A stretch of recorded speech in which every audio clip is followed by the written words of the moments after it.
حضرت عمر رضی اللہ تعالیٰ عنہ روایت کرتے ہیں کہ زید بن سعانہ نامی ایک یہودی تھا جس کو حضور نے قرض دینا تھا۔ آقا کریم علیہ الصلوۃ والسلام دو جہاں کے مالک ہیں، لیکن حضور کا فقر اختیاری تھا۔ آقا کریم علیہ السلام کے گھر میں بسا اوقات کتنے کتنے دن چولہا نہیں جلا کرتا تھا۔ حضور ادھار لے کر کے لوگوں کی مصیبتوں کو بھی دور کرتے، اور گھر کا چولہا بھی بعض اوقات ادھار لے کے گرم کرنا پڑتا۔ اعلیٰ حضرت فرماتے ہیں مال کے کونین ہیں گو پاس کچھ رکھتے نہیں، دو جہاں کی نعمتیں ہیں ان کے خالی ہاتھ میں۔ تو کہتے ہیں کہ ایک دن حضور علیہ السلام کی خدمت میں ایک شخص حاضر ہوا جس کا نام زید بن سعانہ ہے اور یہودی ہے، اور اس نے حضور علیہ السلام سے قرض کا تقاضا کیا، لیکن تقاضا اتنے سخت انداز سے کیا کہ اس نے حضور علیہ السلام کی قمیص کو پکڑ کے کھینچا بھی۔ تو حضرت عمر رضی اللہ تعالیٰ عنہ نے جب دیکھا تو بڑے گھور کے اس کی جانب دیکھا اور اس کو پیچھے ہٹاتے ہوئے کہا کہ تجھے شرم نہیں آ رہی کہ اللہ کے رسول کے ساتھ کیسے سلوک کر رہا ہے اور میں تیرے سامنے موجود ہوں؟ تو حضرت نبی رحمت صلی اللہ علیہ وسلم نے حضرت عمر کو کہا عمر مجھے تجھ سے اس بات کی توقع نہیں تھی، ذرا غور کیجئے حضور علیہ السلام کی اس سیرت کے انداز کو۔ ایک شخص آ رہا ہے اور حضور سے سختی کر رہا ہے، ابھی حضور کو قرض لٹانے کی جو تاریخ ہے اس میں بھی 4 دن باقی رہتے ہیں اور وہ ناجائز سختی کر رہا ہے۔ حضرت عمر رضی اللہ تعالیٰ عنہ نے جب اس کو گھورا اور سختی کی تو حضور علیہ السلام نے فرمایا عمر مجھے تیرے سے اس بات کی توقع نہیں تھی،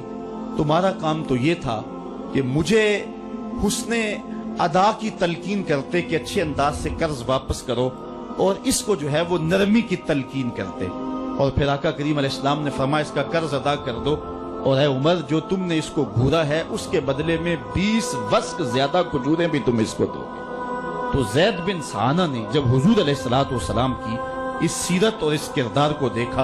اور حضرت عمر رضی اللہ تعالیٰ عنہ 20 وسق اس کو کھجوریں دے رہے تھے، تو اس نے حضرت عمر کو بتایا کہ میں یہودی ہوں اور میں نے تورات کے اندر نبی آخر الزماں کی شان اور عظمتوں کے بیان کو پڑھا ہے، یہ بات ابھی رہ گئی تھی، باقی ساری نشانیاں میں نے حضور میں دیکھ لی تھی، اب یہ نشانی رہ گئی تھی، آج میں نے یہ بھی دیکھ لی۔ اور پھر وہ حضور کی خدمت میں حاضر ہو کر اسلام کے دائرے میں داخل ہو کر حضور کا عبدی غلام بن جاتا ہے۔ تو یہ انداز حضور علیہ السلام کی سیرت کا زمانے کو حضور علیہ السلام کے قریب کرتا ہے۔ میرا رب خود کہتا ہے لو کنت فظا غلیظ القلب لانفضوا من حولک، اے محبوب اگر تو ترش مزاج اور تنگ دل ہوتا تو اتنے لوگ تیرے گرد کبھی بھی جمع نہ ہو پاتے۔ کچھ ان کے خلق نے کچھ ان کے کردار نے کر لی، مسخر ساری دنیا شہ ابرار نے کر لی۔ حضور علیہ السلام کے پیار نے زمانے کو اس قدر قریب کر دیا کہ وہ حضور علیہ السلام پہ جانے قربان کرنے کے لیے ہمہ وقت مستعد اور فعال رہتے تھے۔ جتنا پیار انہوں نے حضور سے کیا ہے کائنات میں اس کی دوسری کوئی مثال نہیں ملتی ہے۔ ایک شاعر کہتا ہے اپنے محبوب کا ذکر کرتے ہوئے، وہ کہتا ہے حافظ شیرازی نے غالباً کہا ہے کہ میرے جیسا محب زمانے میں کوئی نہیں، اس لیے کہ تیرے جیسا زمانے میں محبوب بھی تو کوئی نہیں۔ اگر صحابہ جیسا عاشق تمہیں زمانے میں نہیں ملتا تو محبوب جیسا کوئی صورت و سیرت میں حسین بھی تو زمانے کے اندر تمہیں نہیں ملے گا۔ حضرت سیدنا انس کے لفظ کان رسول اللہ صلی اللہ علیہ وسلم احسن الناس، حضور لوگوں میں سب سے زیادہ حسین ہے۔ اور دوسری بات کان رسول اللہ اجود الناس، حضور سب سے زیادہ سخی ہیں۔ ایک شخص حضور کی خدمت میں حاضر ہوا اور اس نے سوال کیا، 2 پہاڑوں کے درمیان جتنی جگہ ہوتی ہے اتنی بکریاں تھیں حضور کے پاس، حضور نے ساری اس کو عطا کر دی۔ وہ واپس جا کے اپنی قوم سے کہنے لگا کہ محمد عربی ایسا شخص ہے اتنا عطا کرتا ہے کہ پھر کمی کا شائبہ ہی باقی نہیں رہتا۔ تیسری بات حضرت انس فرماتے ہیں کان رسول اللہ صلی اللہ علیہ وسلم احسن الناس واجود الناس واشجع الناس، کہتے ہیں کہ حضور جتنے دلیر تھے جتنے بہادر تھے، کائنات کے تر اتنا بہادر ہم نے کوئی نہیں دیکھا۔ مولا کائنات فرماتے تھے جب جنگ کی بھٹی گرم ہوتی تو ہم دیکھتے کہ سب سے آگے بڑھ کر حملہ کرنے والے محمد عربی ہی ہوا کرتے تھے، اور ہم حضور علیہ السلام کی اوٹ میں ہوا کرتے تھے۔ آقا کریم علیہ السلام نے اپنی زندگی میں اپنی تلوار سے اور اپنے نیزے سے جو ہے وہ کسی کو قتل نہیں کیا ہے، صرف ابی بن خلف وہ بد نصیب شخص تھا جس نے کہا تھا کہ میں نے گھوڑا رکھا ہے جس کو 16 رتن مکئی کے دانے روز ڈالتا ہوں اور اس گھوڑے کے اوپر سوار ہو کے میں آؤں گا اور اے محمد معاذ اللہ آپ کو شہید کر دوں گا، تو حضور علیہ السلام نے فرمایا اللہ نے چاہا تو میں تجھے قتل کروں گا۔ اور پھر غزوہ احد کے موقع پہ جب وہ آیا، کہنے لگا کہ میرا راستہ چھوڑ دو، اور پھر وہ گھوڑا لے کر کے آگے بڑھا۔ صحابہ آگے بڑھنے لگے تو حضور نے فرمایا پیچھے ہٹ جاؤ۔ حضرت حارث بن سما سے حضور نے چھوٹا سا نیزہ لیا اور آگے بڑھ کے اللہ کے محبوب علیہ السلام نے اس کے گلے کے قریب اس کا ہلکا سا کچوکا دیا اور چھوٹا سا زخم اس کی گردن پہ لگا تو وہ بھاگتا تھا اور چیختا تھا اور کہتا تھا کہ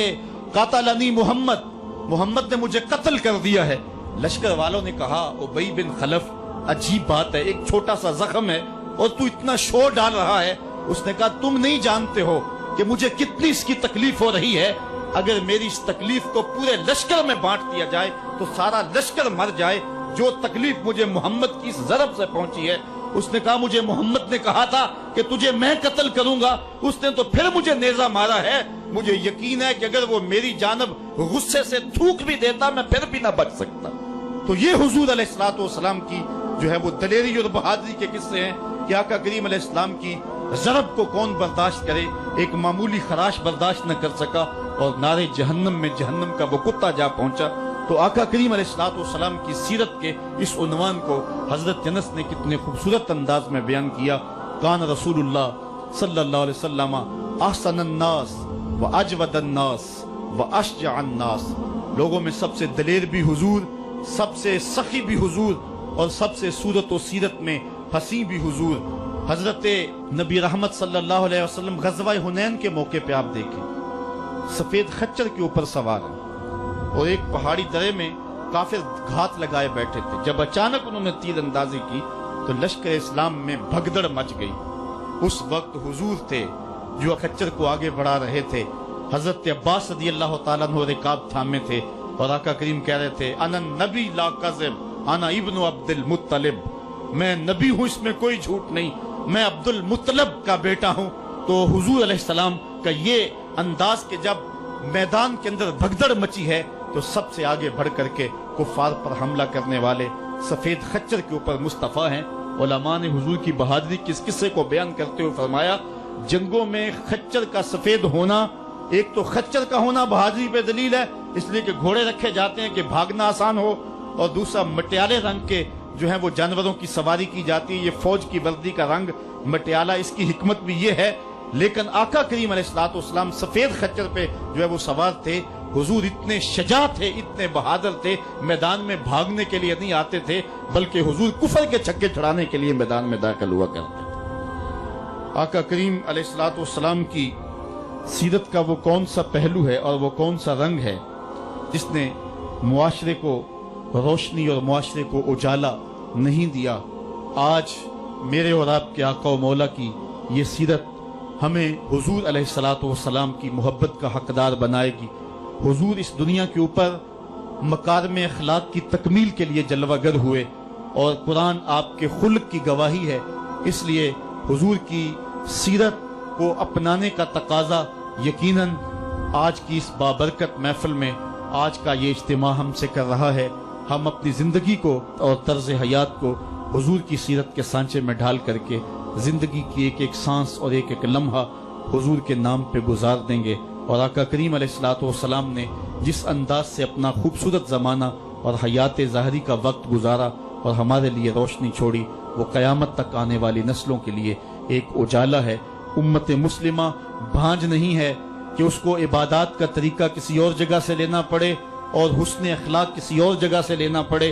اس کو قوانین کسی اور جگہ سے لینے پڑیں اور ان کو جو ہے وہ اپنی عائلی زندگی کا نظام کسی اور جگہ سے لینا پڑے۔ ہماری زندگی کے سارے نمونے مصطفیٰ کریم کی ذات میں موجود ہیں۔ میرے رب نے کہا لَقَدْ كَانَ لَكُمْ فِي رَسُولِ اللَّهِ أُسْوَةٌ حَسَنَةٌ، حضور کی زندگی تمہارے لیے بہترین نمونہ ہے۔ اللہ حضور کی زندگی کا نور ہمارے من میں اتار دے، ہمارے باطن کو حرارت اور نور اور اجلا پن نصیب کرے۔ کار ما آخر شدو آخر ز ما کار نشد، مشت خاک ما غبارے کوچہ یار نشد، و آخر دعوانا ان الحمدللہ رب العالمین۔